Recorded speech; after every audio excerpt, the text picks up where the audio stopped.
ఇక మెదక్ జిల్లా ప్రజాపాలన ప్రజా విజయోత్సవాలు కార్యక్రమం 5వ రోజు ఘనంగా నిర్వహిస్తున్నారు అధికారులు. ఇక మెదక్ ఆర్టీసీ కొత్త బస్టాండ్ ఆవరణంలో ఆర్టీసీ మహిళలకు మహాలక్ష్మి కార్యక్రమంలో పాల్గొన్న జిల్లా collector Rahul Raj, municipal chairperson Chanderpaul, RTC DM Surekha, సంబంధిత ప్రజాప్రతినిధులు, ఆర్టీసీ సిబ్బంది పాల్గొన్నారు.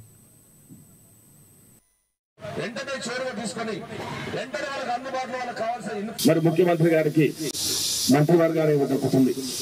ఈ రోజు మనం చూస్తే దాదాపుగా 3,600 కోట్ల రూపాయల్ని ఉచితంగా మహిళల కొరకు బస్ ప్రయాణం వచ్చేస్తున్నటువంటి పరిస్థితి.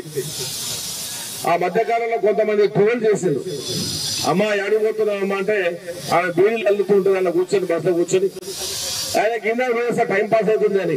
అది టైం పాస్ కూడా కాదు, నిజంగా వారి ఆర్థిక పరిస్థితులు మెరుగుపరచడానికి, ఆర్థికంగా వాళ్ళు ఇబ్బంది పడకూడదన్నటువంటి విషయాన్ని గమనించి రాష్ట్రంలో ఉన్నటువంటి మహిళలకు ప్రయారిటీగా వారికి ఇస్తూ వాళ్ళందరికీ ఉచిత ప్రయాణం కల్పించినటువంటి ప్రభుత్వం ఏదైనా ఉందంటే మన రాష్ట్ర ప్రభుత్వాన్ని చెప్పక తప్పదు ఈరోజు. సో ఎవరైతే అక్కడ మహిళా బస్ ప్రయాణికులు ఉన్నారో, సో ఎస్పెషల్లీ ఇంటర్మీడియట్ పిల్లలు కానివ్వండి, డిగ్రీ పిల్లలు కానివ్వండి, వాళ్ళందరూ కూడా అటువంటి బస్ పాస్ల గురించి వెయిట్ చేయాల్సిన అవసరం లేకుండా ఖాళీ ఆధార్ కార్డు చూపిస్తేనే వాళ్ళందరికీ కూడా ఉచితంగా బస్ సౌకర్యం కల్పించడం చాలా గ్రేట్ పని అది.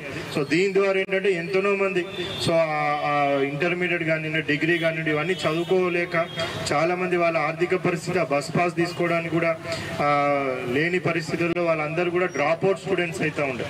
మరి ముఖ్యమంత్రి గారికి